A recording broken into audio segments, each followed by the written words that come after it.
students, we have a question here. An ideal gas is taken around the cycle ABCA as shown in PV diagram. क्या हमें एक PV diagram दे रखा है, pressure volume diagram, उसमें cycle है ABCA.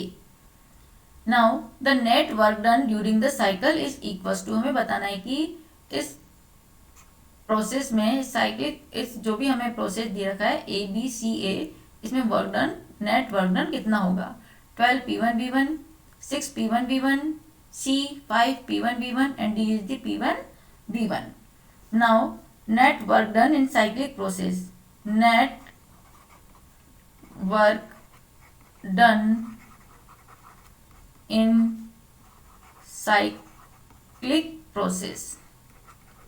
Cyclic process में जो नेट वर्क डन होगा वो किसके बराबर होता है, एरिया अंडर लूप, या हम कहेंगे एरिया ऑफ लूप, जो जिसका एरिया होगा इस लूप का के बराबर होगा.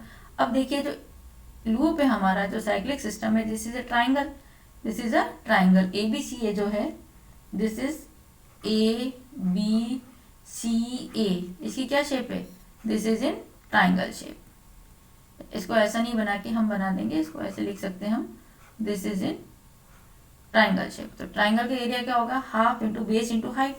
तो इसका एरिया क्या हो जाएगा, this is equals to half multiply base multiply height. इसका एरिया कितना हो गया, half multiply base multiply height. तो देखिए हाफ बेस जो हमारा होगा, this is base means AC की वैल्यू क्या हो गई 3V1, C 3V1, A है V1, तो इसकी वॉल्यूम वाले एक्सिस पर कितना हो गया, बेस कितना हो गया, multiply 3V1 minus V1. And height है हमारा प्रेशर वाला axis, 6P1 minus P1. Height means AB height है इसकी, तो AB की वैल्यू क्या हो गई 6P1 minus P1. This is 6P1 minus P1. Now this equals to half multiply 2V1 multiply 5P1.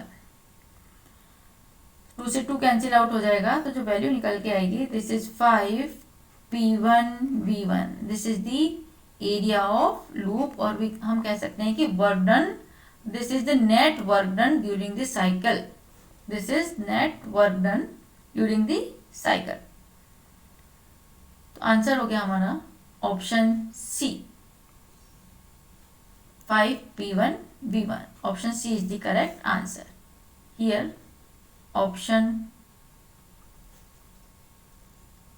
this is option C is the correct answer. Thank you.